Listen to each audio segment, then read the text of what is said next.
Hi there, it's Jonathan here. This is Bible Loop Journal, and we are studying 1 John in 13 days. We know that we have come to know him if we keep his commands. Whoever says, I know him, but does not do what he commands is a liar, and the truth is not in that person. But if anyone obeys his word, love for God is truly made complete in them. This is how we know we are in him. Whoever claims to live in him must live as Jesus did. Dear friends, I'm not writing you a new command, but an old one, which you have had since the beginning. This old command is the message you have heard. Yet I am writing you a new command. Its truth is seen in him and in you, because the darkness is passing and the true light is already shining. Anyone who claims to be in the light but hates a brother or sister is still in the darkness. Anyone who loves their brother and sister lives in the light, and there is nothing in them to make them stumble. But anyone who hates a brother or sister is in the darkness and walks around in the darkness. They do not know where they are going because the darkness has blinded them. I've been referring to a group known as the Gnostics. It's Gnostics.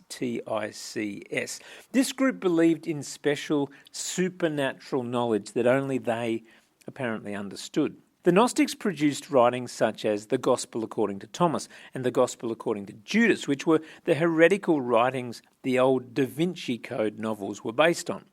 These false gospels from the 2nd century focused on Jesus' life as a teenager and tended to make so much of the supernatural life that the natural life, which involved potentially sinning, was minimized. Hence the need for John to deal with the claim of sinlessness in our last reading. Verse 3 begins with the proof of knowing God.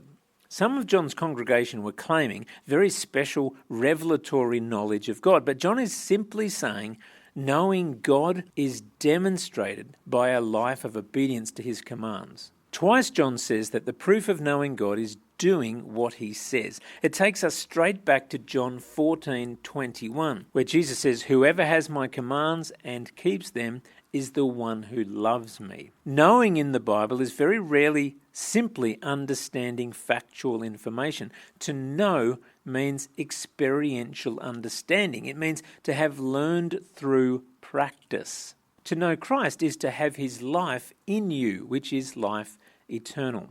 Verse 5 harks back to the primary theme of 1 John, knowing that we are in him and claiming to live in him are the foundations of Christianity. Christ's life in us produces a type of obedient action through us. This is again an example of hyperbole, stating the extreme truth in a manner which is clearly lacking any nuance whatsoever. Christians live in the world as Jesus lived in the world, yet in contrast to Jesus, we do sin and make mistakes. John's issue is with people who either claim to have never sinned or on the contrary take grace for granted and care little about their sin. In Leviticus 19:18, the people of Israel were told, "Do not seek revenge or bear a grudge against anyone among your people, but love your neighbour as yourself. I am the Lord." Clearly an old command to love one another. Yet now with Christ living in us through faith, he loves through us in a new way by the Spirit. If this neighbour love is not evident in our actions to others, then this reveals that we are in the dark, not the light. Anyone who claims to be in the light, verse 9, with gospel revelation and gospel grace, but doesn't treat others in a similar way, shows themselves to be rather more in the dark than the light in actual fact. Christians can often take their beliefs and proudly display them on the mantelpiece for all to see. John is teaching belief is displayed in how we live, not simply what we say. I'm struck by the depth of insight in verse 11. When we choose not to forgive, the complete opposite of how we have been treated by our Father in heaven, our vision darkens.